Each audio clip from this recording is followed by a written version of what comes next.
Climate scientist at Georgia Tech is quitting because she can't take it anymore. Dr. Judith Curry doesn't deny the climate is changing, but she says universities have become so politicized on the topic, she can no longer handle what she calls the craziness of it all. Dr. Curry joins us now. Professor Curry, thanks for coming on tonight. Tucker, it's a pleasure. Well, thank you. It is for me. So you have written that part of the problem with climate science, not just at your school but at others, is that research money only goes to researchers pursuing certain lines of inquiry, and that they're all the same, and that prevents good science from happening. Am I mischaracterizing you? Not really, but what you're seeing is there's this dominant theme of human-caused climate change, which is where all of the research and the focus is being directed, and there's far too little funding and effort going into understanding natural climate variability. That's my concern. Right. So is that, for those of us who are non-experts, is that the key debate, not whether temperatures are changing, because of course they always have, but over what's causing that change? And is there a debate on that? Exactly. No one debate. It's clearly warming, and it's been warming overall for several hundred years. The key question is how much of the recent warming, say for the last 50 years, has been caused by humans. Right. And my interpretation of the evidence is that we really can't tell, and I don't see a clear signal that it's being caused by humans predominantly. So, for your position, and I think I'm just quoting you what you said, we really can't tell. You're not sticking out a hard position either way, but you're sort of open-minded, it sounds like. Do you believe you were penalized for that view? Oh, I've been vilified by some of my colleagues who are activists and don't like anybody challenging, you know, their big story. So, I mean, I walk around with knives sticking out of my back.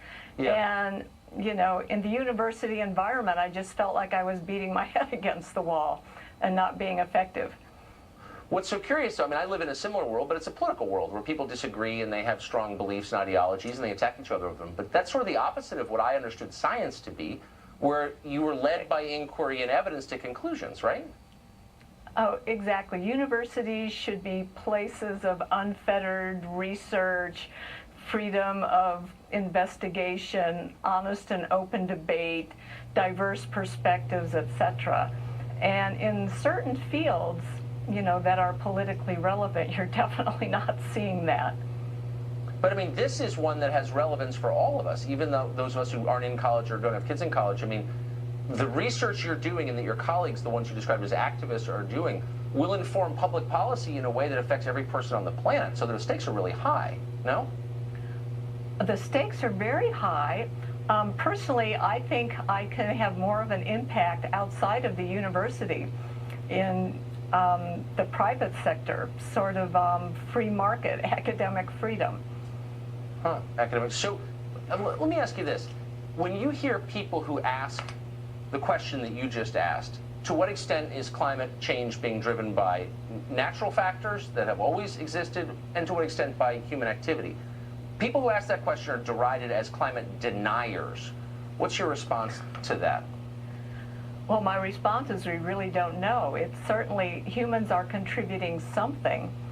We don't know how much. From the evidence that I've seen, I don't think it's the dominant cause.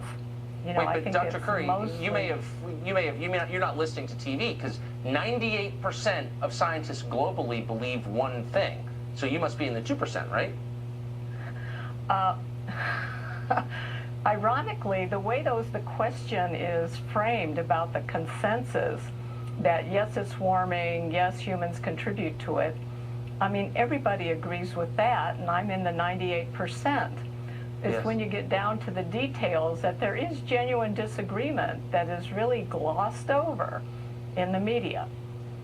Interesting. We need to do a multi-part series on this show on this question. Just what do we know and what don't we know? As honestly as we can. And I hope you'll come back for that.